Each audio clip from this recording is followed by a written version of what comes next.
Assalamualaikum warahmatullahi wabarakatuh. Dalam pertemuan kali ini, sebelum kita masuk ke materi inti mengenai bioremediasi, di sini saya akan menyampaikan materi pendahuluan mengenai pencemaran lingkungan. Adapun tujuan dari perkuliahan pada materi pertama yaitu mahasiswa diharapkan dapat mengetahui, memahami, dan mampu menjelaskan tentang pencemaran lingkungan beserta ruang lingkupnya yang akan disampaikan oleh saya sendiri. Nah, slide selanjutnya yaitu materi bioremediasi. Pada penyampaian sebelumnya di kontrak pembelajaran atau perkuliahan, saya sudah menyampaikan bahwa materi sebelum UTS itu ada 2 materi. Nah, materi pertama itu mengenai pencemaran lingkungan yang akan membahas mengenai 3 inti, yaitu pencemaran air, kemudian pencemaran tanah, dan selanjutnya pencemaran udara. Nah, sebelum kita masuk ke pencemaran lingkungan, di sini teman-teman bisa mendefinisikan secara mandiri apa itu pencemaran lingkungan.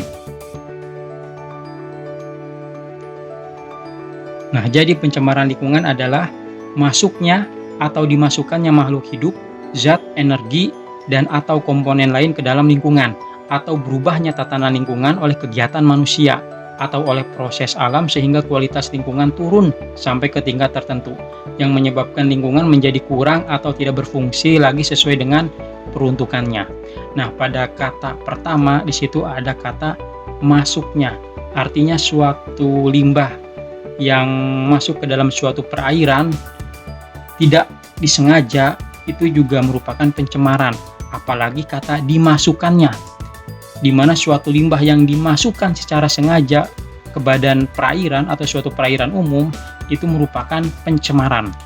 Ini merupakan salah satu gambar pencemaran tanah oleh sampah maupun pencemaran udara yang diakibatkan oleh kegiatan industri. Kemudian selanjutnya yaitu jenis pencemar air. Nah, di sini ada beberapa jenis, ada juga contohnya, ada juga sumber utamanya. Nah, yang pertama itu ada agen infeksius. Contohnya itu ada bakteri, virus, kemudian juga bisa jenis parasit, nematoda. Kemudian sumber utamanya itu ada limbah dari manusia dan hewan. Ini bisa berupa feses maupun urin. Kemudian ada oksigen demanding waste.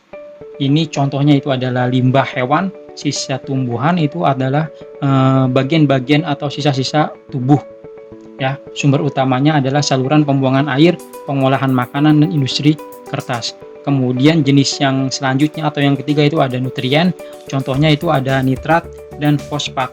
Nah, untuk nitrat dan fosfat sendiri itu salah satu zat hara yang sangat penting bagi pertumbuhan dan metabolisme fitoplankton ya. Tetapi jika unsur hara ini jumlahnya melebihi ambang batas pada suatu perairan, maka akan terjadi pengayaan atau eutrofikasi. Nah, akibat dari eutrofikasi ini akan terjadinya ledakan atau blooming fitoplankton atau blooming alga ya. Sumber utamanya yaitu saluran pembuangan air, limbah dari hewan maupun pupuk anorganik. Kemudian jenis selanjutnya yaitu bahan kimia organik. Ini contohnya itu ada minyak, plastik, pestisida. Sumber utamanya ada kegiatan industri, domestik rumah tangga, dan kegiatan pertanian lainnya. Kemudian jenis selanjutnya yaitu ada bahan kimia anorganik. Contohnya itu ada asam, basa, garam, senyawa logam. Nah, sumber utamanya itu ada kegiatan industri dan kegiatan domestik rumah tangga. Kemudian jenis selanjutnya itu adalah sedimen. Nah, sedimen di sini contohnya itu adalah tanah. Sumber utamanya adalah erosi tanah. Nah, sedimen ini ada yang berbentuk tanah, ada yang berbentuk kemudian lumpur, kerikil, lumpur bertanah, lumpur berkerikil, ya tergantung di mana sedimen itu didapatkan. Nah, kalau sedimentasi itu merupakan suatu proses pengendapan material, baik tanah, baik lumpur, baik kerikil yang dikirim atau ditransport oleh media air, angin, es atau gletser dalam suatu cekungan. Itu adalah proses sedimentasi ya. Kalau ini sedimennya, tanahnya, kerikilnya. Kemudian logam berat. Logam berat itu contohnya itu ada Pb, timbal, kemudian Hg, merkuri, kemudian juga ada As, arsen ya. Ada logam berat jenis-jenis lainnya ya. Tapi contohnya yang di sini itu ada 3. Kemudian sumber utamanya itu ada kegiatan industri maupun domestik rumah tangga. Kemudian jenis yang terakhir itu ada thermal. Contohnya itu ada panas. Nah, sumber utamanya itu adalah pembangkit listrik dan kegiatan industri. Kemudian apa sih dampak atau akibat dari pencemaran air? Nah, di sini yang pertama itu timbulnya berbagai jenis penyakit. Salah satunya itu penyakit perut ya. Kalau banyak yang menderita penyakit perut akibat suatu kontaminasi itu disebut KLB, kejadian luar biasa ya, karena banyaknya yang terdampak akibat suatu faktor. Nah, jika dalam kurun waktu yang lama kita mengkonsumsi suatu bahan pencemar, maka akan terjadi kerusakan secara permanen ya akibat keracunan tadi. Kemudian yang kedua itu adalah penurunan oksigen terlarut di suatu perairan ya akibat dari pencemaran ya. Kemudian selanjutnya itu adalah terjadinya pertumbuhan berlebih pada suatu mikroorganisme, contohnya alga ya. Tadi yang sudah saya sampaikan, adanya blooming atau ledakan alga akibat eutrofikasi, pengkayaan unsur hara ya yang diakibatkan oleh nitrat dan fosfat.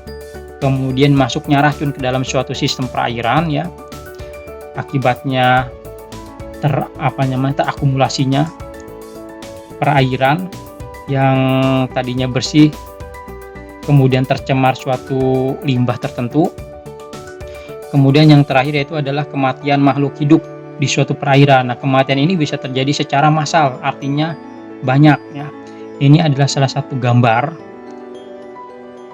contoh dari blooming alga ya, akibat dari berlebihnya suatu unsur hara, nitrat dan fosfat ya. Ini bentuknya sangat kental ya, berlendir, sehingga organisme yang hidup di bawah perairan yang ditutupi oleh ledakan alga itu akan kesusahan mencari oksigen. Kemudian selanjutnya itu contoh kasus tragedi Minamata. Nah, ini adalah kronologinya dari tiap tahun. Di 1907 Chisokop mendirikan pabrik pupuk di Minamata, Jepang. Kemudian 1932 Chisokop memproduksi asetaldehyde, menghasilkan limbah ya, produknya menghasilkan limbah berupa merkuri ya yang dibuang ke laut. Nah, kemudian pada 1950-an ini gejalanya, tragedinya ya, gejala aneh pada hewan, ikan, burung, kucing dan manusia ya, secara morfologi dan anatomi. Nah, kemudian 1972 pemerintah mengumumkan Chisokop bertanggung jawab atas tragedi Minamata dan diwajibkan memberi kompensasi kepada setiap korban. Ini adalah salah satu contoh gambar ya, korban tragedi Minamata yang diakibatkan oleh merkuri ya. Di sini pabrik Shiso itu ditemukan limbah 200 sampai dengan 600 ton merkuri di Teluk Minamata. Terdapat pula mangan, Mn, kalium, Ti, dan selenium, Se, yang sangat jelas berefek negatif jika masuk ke dalam tubuh manusia ya. Jadi kasus pertama ini pada tahun 1956. Gejalanya apa? Kerusakan otak dan jaringan saraf tulang belakang. Kemudian kasus aktual pencemaran sungai. Nah, sungai yang telah tercemar biasanya dapat dilihat dari indikasi berupa perubahan warna air berupa hitam dan mengeluarkan bau. Jadi secara fisik ya, atau parameter fisiknya perubahan warna. Kemudian beberapa penyebab pencemaran di sungai adalah pembuangan limbah rumah tangga sebagai penyebab sekunder dan pembuangan limbah industri seperti garmen, tahu, dan tempe sebagai penyebab primer. Nah, untuk kalimat ini kita tidak menapik bahwa kita juga harus melihat kuantitasnya, jumlah setiap limbah yang dibuang oleh suatu kegiatan industri. Pada saat padat penduduk, limbah domestiknya akan semakin tinggi. Tapi jika di suatu daerah tersebut banyak kegiatan industri garmen, tahu, maka itu pun akan berdampak tinggi terhadap kondisi perairan. Jadi dilihat juga kuantitas dari limbah yang akan dibuang. Nah, kemudian kasus aktual selanjutnya yaitu pencemaran air tanah dan pesisir pantai. Ketika air turun, ya, ketika hujan turun, itu air hujan akan meresap ke dalam tanah. Nah, resapan air hujan akan membawa serta zat-zat pencemar yang berasal dari sampah organik, ya, kemudian dari kegiatan atau dari minyak bumi, dari kegiatan pestisida pertanian atau pupuk, yang pada akhirnya akan menyebabkan pencemaran air tanah. Atau juga di sini di gambar ini adanya tampungan, ya, dari gas atau bahan bakar yang bocor yang akan mempengaruhi pencemaran air tanah, atau pembuangan secara langsung yang akan mempengaruhi pencemaran air tanah. Kemudian pencemaran pesisir. Nah, dalam sungai itu ada yang namanya hulu, hilir, dan muara.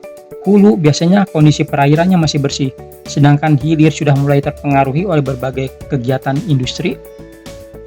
Apalagi muara, ya, muara itu pasti lebih banyak kegiatan industri, sehingga kondisi dari hulu, hilir, muara nanti akan sampai ke daerah pesisir, pencemar dari berbagai sumber. Nah, ini salah satu jenis pencemaran tanah, ya. Sumbernya itu adalah pencemar berupa sedimen, ya, dan pencemar berupa bahan kimia. Nah, ini aktivitas dari kegiatan pertanian, pestisida itu akan mempengaruhi kondisi tanah, ya, kontur tanah. Begitu juga dengan sampah, ya, yang akan mempengaruhi dari kondisi tanah. Jenis pencemar tanah ini ada jenisnya sedimen, kemudian contohnya ada tanah, sumber utamanya ada erosi pada lahan pertanian. Kemudian jenis yang kedua yaitu bahan kimia, contohnya itu adalah pupuk, sumber utamanya itu ada pupuk organik dan anorganik. Nah, kemudian jenis selanjutnya itu ada bahan kimia, ya, contohnya itu adalah pestisida, baik dari kegiatan pertanian, ya. Kemudian sumber utamanya itu adalah DDT. DDT adalah dikloro-dipenyl trikloroetan, merupakan senyawa yang digunakan untuk mengendalikan populasi serangga, umumnya terdapat pada iklim panas, ya, itu adalah DDT. Kemudian limbah padat, plastik, limbah sisa makanan, limbah bangkai hewan, limbah sisa tumbuhan. Nah, sumber utamanya yaitu rumah tangga. Kemudian limbah B3. B3 itu bahan berbahaya dan beracun. Itu ada logam berat. Nah, di sini ada Hg, Tb, dan Cd, kadmium, dan juga limbah rumah sakit. Ada jenis logam lainnya. Kemudian sumber utama itu ada kegiatan industri, kegiatan rumah tangga, dan rumah sakit. Kemudian akibat pencemaran tanah. Yang pertama akan merusak struktur tanah, kondisi tanah, ya. Yang kedua itu akan menurunkan produktivitas kondisi tanah. Jadi tumbuhan yang hidup pada tanah tersebut produktivitasnya akan menurun, ya. Kemudian juga akan terjadi kematian tumbuhan dan hewan. Nah, tumbuhan juga akan mati yang hidup pada tanah yang tercemar, apalagi hewan yang hidup di dalam tanah seperti cacing dan organisme lainnya yang hidup di bawah tanah itu akan mempengaruhi kematian. Kemudian gangguan keindahan, estetikanya akan menurun, tidak sedap dipandang dan bau. Kemudian tempat vektor penyakit, sumber penyakit, ya. Ini salah satu gambar sampah yang menggunung di beberapa kota Indonesia juga ada, tidak perlu saya sebutkan, ya. Kemudian pencemaran udara. Nah, untuk pencemaran udara sendiri itu ada secara alami, letusan gunung berapi maupun kegiatan manusia, industri dan pembakaran. Ya.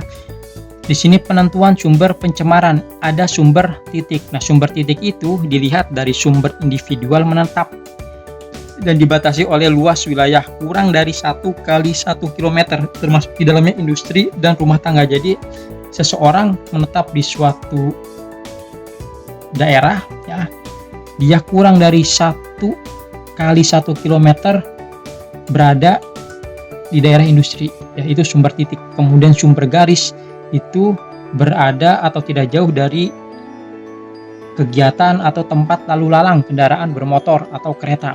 Nah, kemudian sumber area itu yang terdiri dari sumber titik dan sumber garis. Nah, sumber pencemaran udara. Nah, tadi sumber pencemaran udara sudah saya sampaikan bahwa salah satunya baik diakibatkan secara alami ya, letusan gunung, kemudian juga ada kegiatan industri, kemudian juga ada kendaraan bermotor ya.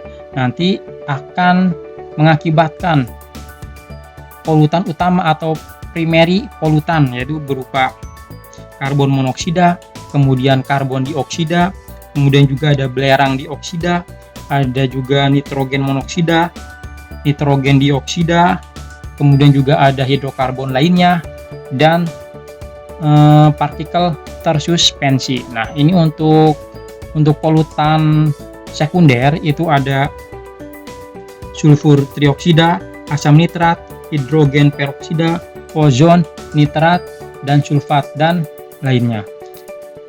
Kemudian jenis pencemar udara. Nah, di sini ada karbon atau oksida karbon ya. Oksida karbon itu COX seperti ini. Contohnya itu ada karbon monoksida dan karbon dioksida. Nah, sumber utamanya itu adalah pembakaran tak sempurna dan proses pembakaran. Nah, pembakaran tak sempurna itu terjadi ketika oksidan tidak mencukupi yang mungkin pembakaran tidak sempurna itu terjadi ketika oksidan tidak mencukupi ya, berupa gas oksigen atau sebagian hasil dari pembakaran hidrokarbon yang tidak lengkap dengan oksigen, itu pembakaran tidak sempurna. Kemudian selanjutnya itu adalah oksigen nitrogen atau NOx ya. Jadi contohnya itu terdiri dari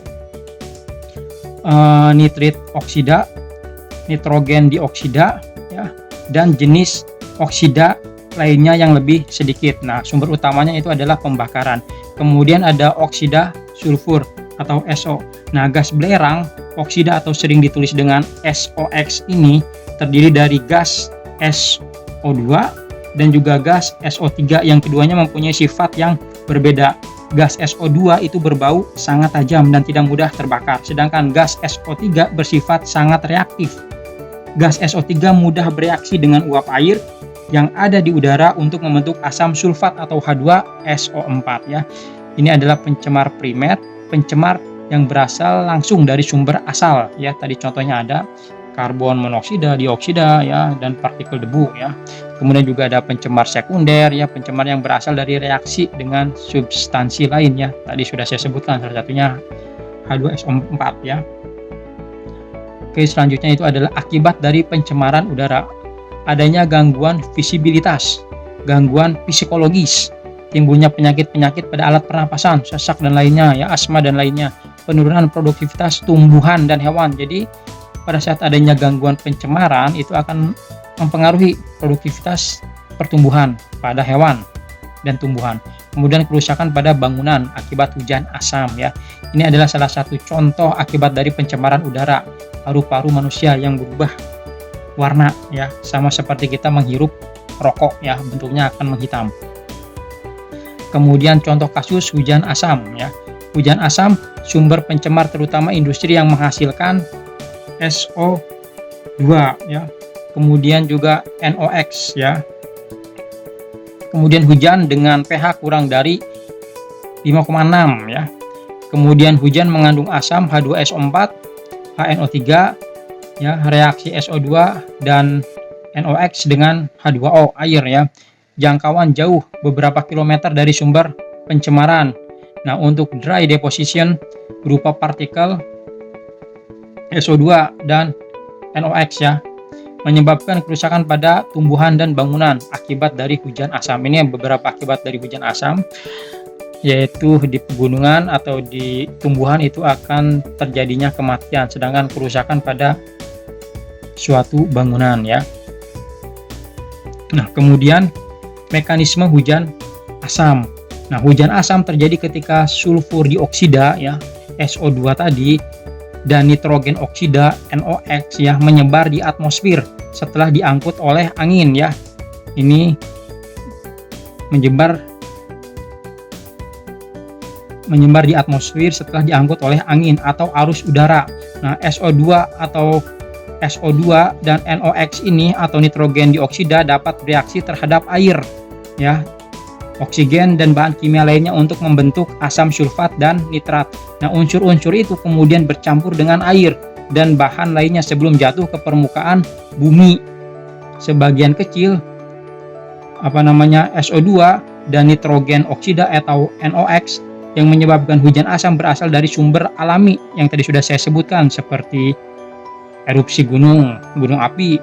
Ya, kemudian sementara sebagian besar berasal dari pembakaran bahan bakar fosil, baik dari kegiatan pembangkit listrik maupun dari kendaraan bermotor, alat berat, dan industri manufaktur, kilang minyak ya yang ada di Cilacap ya salah satunya.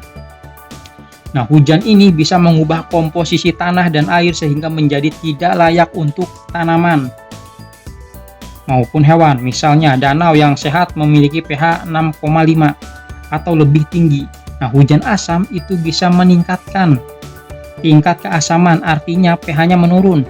Bisa 4, 3 ya di suatu perairan, sehingga akan mengakibatkan kematian baik pada hewan maupun tanaman. Nah, sebagian besar ya untuk ikan itu tidak bisa hidup dengan pH di bawah 5. Nah, kalau pH sudah menjadi 4, maka organisme yang hidup di perairan tersebut potensi akan terjadi kematian massal. Nah, ini salah satu contoh kasus aktual pencemaran udara di perkotaan dan di dalam ruangan. Ini di perkotaan ya, akibat erupsi mungkin ya secara alami. Nah, ini akibat dari aktivitas domestik ya di suatu ruangan. Lantas apa yang dapat kita lakukan? Nah, selanjutnya adalah tugas. Silahkan dideskripsikan apa yang dapat kalian lakukan untuk meminimalisir dari pencemaran air, pencemaran udara, dan pencemaran tanah. Sekian pertemuan atau materi yang dapat saya sampaikan di pertemuan kali ini. Kurang dan lebihnya saya mohon maaf, karena kesalahan itu jelas datangnya dari saya ya. Wabillahi taufiq wal hidayah. Wassalamualaikum warahmatullahi wabarakatuh.